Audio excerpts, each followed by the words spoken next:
14 mars 2025, 2h43 du matin. Ton application bancaire envoie une notification. Virement de 23 000 € effectué. Sauf que toi, tu dors. Nouvelle alerte, 18 000 € transférés, confirmé. Ton téléphone devrait hurler d'alerte, sauf que ce n'est plus ton téléphone. À 2h43, quelqu'un a appelé ton opérateur en se faisant passer pour toi. Il a donné ta date de naissance, ton adresse et les 4 derniers chiffres d'une carte achetée sur Telegram pour 3 €. Maintenant, chaque SMS, chaque code de vérification, chaque réinitialisation de mot de passe arrive chez un ado de Miami qui vide tes comptes en mangeant des chips. Tu vas te réveiller avec 14 centimes en banque, ta retraite envolée, les économies pour les études de ton gamin déjà converties en crypto-monnaie quelque part en Biélorussie. Comment un ado a-t-il pu convaincre un opérateur de lui transmettre ton numéro avec seulement 4 chiffres achetés à 3 € en ligne ?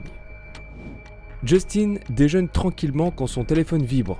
Urgent, votre colis nécessite une confirmation d'adresse.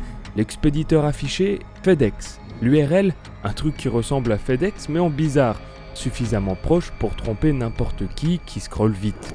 Son doigt hésite, il n'attend rien de particulier, mais l'anniversaire de sa mère arrive bientôt, peut-être que quelqu'un lui a envoyé un truc, il clique. Ce simple tapotement vient de déclencher un compte à rebours. Justin ne le sait pas encore, mais il lui reste exactement 43 heures et 16 minutes avant que sa vie explose. Le faux site demande son email. Il le tape. Mot de passe, pareil. La page bug, site pourri, classique. Il ferme l'onglet, retourne à son sandwich. Sauf qu'à 2000 km de là, dans un sous-sol qui pue le Red Bull et le désespoir, quelqu'un vient de récupérer ses identifiants. Ils se fichent de Justin. Ce qui les intéresse, ce sont les 47 000 € qu'ils s'apprêtent à lui voler. Mais il leur manque encore une chose que Justin va leur donner de son plein gré. Appelons-le Criminel Zéro, parce que c'est ce qu'il va rester sur le compte en banque de Justin.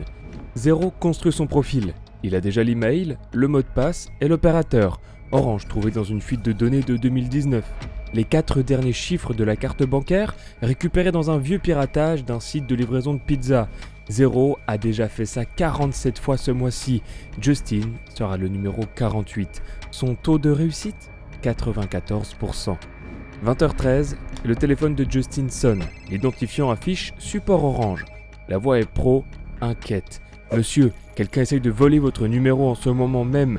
On bloque la tentative, mais on doit vérifier que c'est bien vous. L'estomac de Justin se serre. Heureusement qu'ils ont vu le truc. Quel est votre code PIN de compte ? Justin se fige. Il n'en a jamais configuré. Pas de souci, juste les 4 derniers chiffres de votre carte alors. Soulagement. Ça, il les connaît. 4 chiffres, 4 secondes, 4 mots qui vont lui coûter absolument tout. Il donne les chiffres, la voix le remercie, la ligne raccroche, et Justin pense qu'il vient de stopper un escroc. Mais pourquoi son rythme cardiaque s'est-il emballé en croisant la photo de sa mère sur la cheminée ? Pourquoi quelque chose cloche au fond ? Avant qu'on continue, faut que je te parle d'un truc. Fake, c'est une appli française, la mienne, qui sert exactement à ça.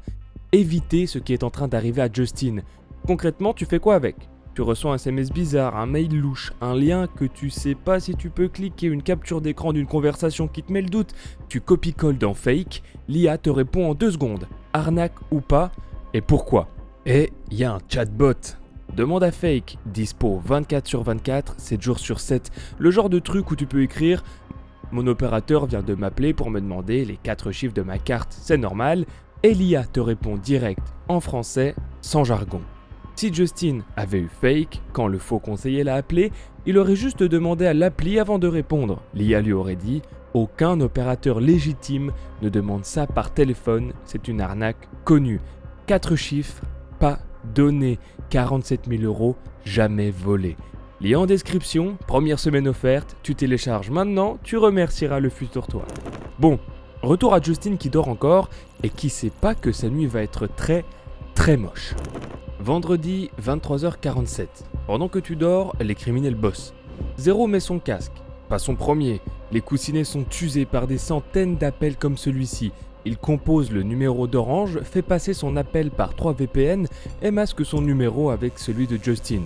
L'opérateur de nuit a la voix fatiguée. Parfait. Les gens fatigués ne posent pas de questions. « J'ai perdu mon téléphone », dit Zéro en simulant la panique. Ma mère est à l'hôpital, il faut absolument que je transfère mon numéro sur une nouvelle carte SIM s'il vous plaît. L'opérateur demande le code PIN, jamais configuré. Désolé, je suis juste... Elle est vraiment mal. L'opérateur s'attendrit, on est humain après tout. Les 4 derniers chiffres de votre carte, 0 souris dans l'obscurité, 8, 3, 9, 2. 3 clics chez Orange, c'est tout ce qu'il faut. 3 clics pour balancer l'identité numérique complète de quelqu'un. L'opérateur ne sait pas qu'il vient de devenir complice d'une infraction fédérale. Il passe à l'appel suivant. Pendant ce temps, le téléphone de Justin, qui charge paisiblement à côté de son lit, se déconnecte silencieusement du réseau. Aucune notification, aucun avertissement, juste la mort. Un téléphone jetable sur le bureau de Zéro s'illumine, le numéro de Justin. Désormais, chaque SMS, chaque appel, chaque code de double authentification arrive ici. Zéro fait craquer ses phalanges. La partie marrante commence. Réinitialisation du mot de passe Gmail. Code reçu, il est dedans. Réinitialisation de la banque, code reçu. Il est dedans plus profondément. Solde du compte courant, 47 392 € et 14 centimes. Premier virement, 15 000 € vers un compte au Luxembourg. Deuxième, 17 000 € vers la Pologne. Troisième, 15 392 € vers Chypre, en cours de traitement. 3 pays, 3 banques, 3 mules financières qui vont prendre leur commission et disparaître. Les 14 centimes restants, Zéro les laisse. Une carte de visite, un doigt d'honneur, un rappel qu'il aurait pu prendre ça aussi. Mais ce que Zéro ignore, c'est qu'une de ces mules est sous surveillance depuis 6 semaines. Et quand les 17 000 € atterrissent sur ce compte, ça déclenche quelque chose. Une alerte, un coup de fil, un numéro de dossier, la chasse commence. Samedi, 6h23. Justin se réveille dans le silence. Pas un silence paisible, un mauvais silence. Son téléphone affiche aucun service. Première pensée, panne de réseau. Deuxième pensée, son sang se glace. L'appel d'hier soir. Il attrape son ordi, va sur son site bancaire. Mot de passe incorrect, email bloqué, main tremblante. Il appelle son propre numéro depuis le téléphone de sa mère. Quelqu'un décroche, respire, puis... Merci pour le don, Justin. Clic. La boutique Orange ouvre à 9h. Justin y est à 8h45. Quand on lui ouvre, il ne marche pas. Il court vers le comptoir. On m'a volé mon numéro. Ils m'ont tout pris. La conseillère passe du sourire commercial à l'inquiétude réelle. Elle a déjà vécu ça 3 fois cette semaine. Elle ouvre le dossier. Grimace. Un transfert de SIM a été autorisé à 23h47 avec votre vérification d'identité. La voix de Justin se brise. C'était pas moi, c'était eux. Ils m'ont appelé. Le numéro est récupéré, mais le mal est fait.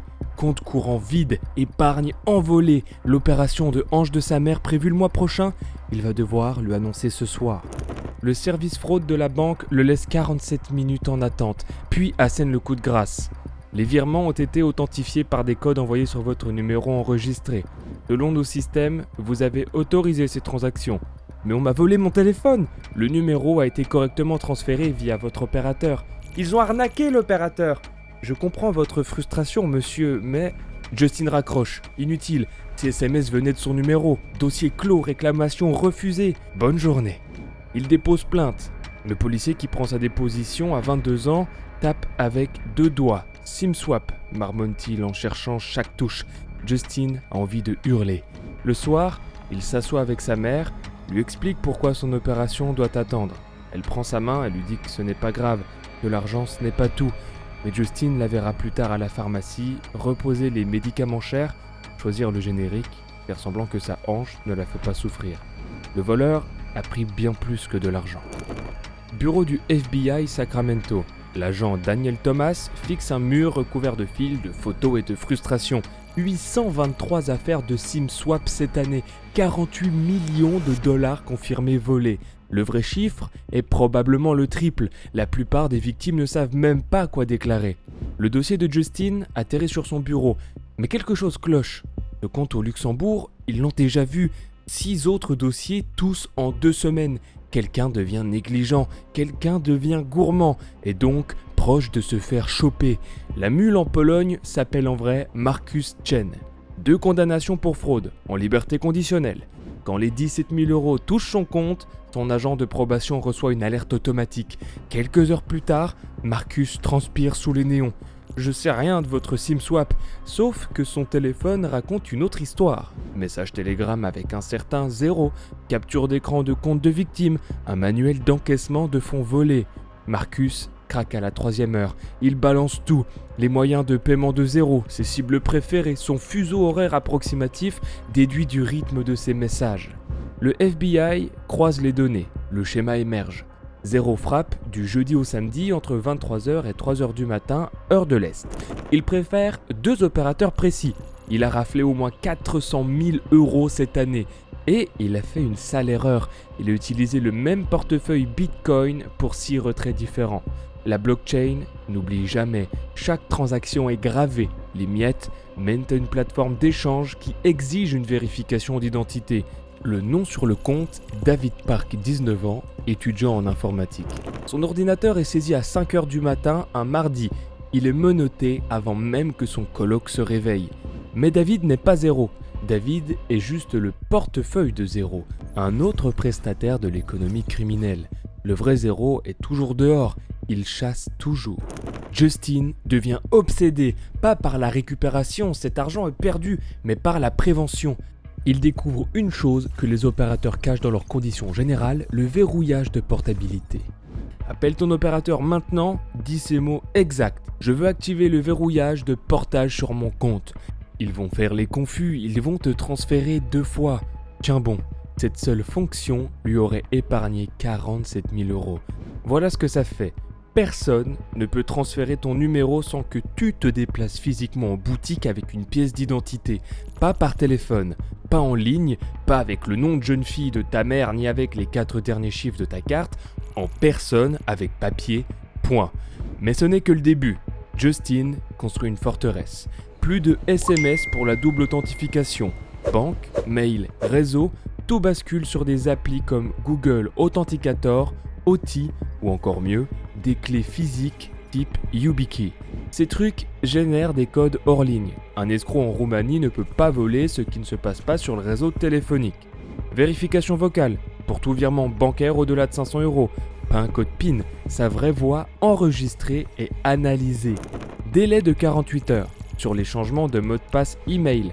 Même si quelqu'un entre, il ne peut pas le verrouiller immédiatement. Une adresse mail unique, par contre, critique. Si un mail tombe, les autres tiennent. Les chiffres parlent. Avant la protection de portage, taux de réussite des criminels 94%. Après, 0,3%. Avant les apps d'authentification, 67% des comptes compromis. Après, 2%. Mais voilà la vraie leçon. Celle que Justin aurait aimé connaître plus tôt. Ton numéro de téléphone n'a jamais été conçu pour faire de la sécurité. C'est comme utiliser ta plaque d'immatriculation comme mot de passe. Public, transférable et totalement vulnérable. Les opérateurs le savent, les banques le savent. Ils l'utilisent quand même parce que c'est pratique pour eux. 3 mois plus tard, Justin reçoit un appel du FBI. Grâce aux preuves de son dossier, ils ont arrêté 12 autres voleurs de SIM. Le vrai 0 était un lycéen de 17 ans en Floride. Il avait un contrôle de maths le lendemain du braquage. Il a eu 14 sur 20. Il risque 20 ans. L'argent de Justin, toujours perdu. Mais la semaine dernière, il a aidé son voisin à activer le verrouillage de portage. Il a aidé sa mère à passer aux apps d'authentification. Il a posté son histoire sur un forum où 10 000 personnes l'ont lu. Chacune est maintenant un peu plus en sécurité. Les criminels ont un mot pour les gens comme Justin maintenant. Cible grillée. Trop dur, trop protégé, pas rentable. La question finale. Ton téléphone vibre peut-être en ce moment. Un pote, ta banque ou quelqu'un qui se fait passer pour ton opérateur, qui te parle d'une activité suspecte, qui te demande juste quelques chiffres pour vérifier. Tu sais ce qu'il faut faire maintenant. Tu sais ce que Justin aurait aimé savoir. La seule question c'est, est-ce que tu vas agir avant ton appel de minuit ou après ?